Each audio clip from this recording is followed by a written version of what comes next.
Hi friends, today we are going to observe the stomata cell under the microscope. So this is the PT leaf. I peeled a small part, a transparent part from the beetle leaf, and I transformed on the slide, and the slide is kept under the microscope for the observation.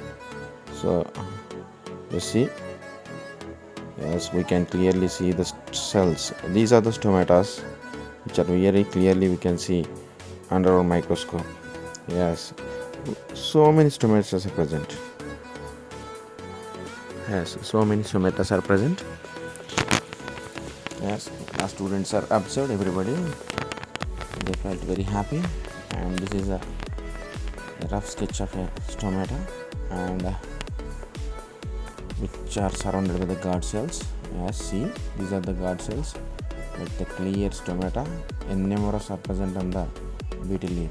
And just this is a stomata and the guard cells here 1 2 3 4 5, and here nearly 15 stomatas are present.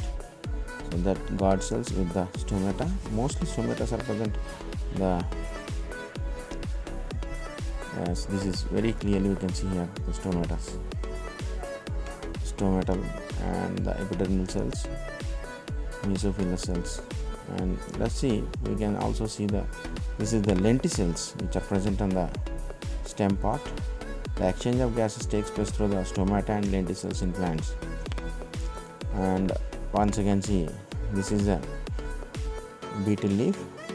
Very clearly we can see guard cells with the stomata. This is real leaf.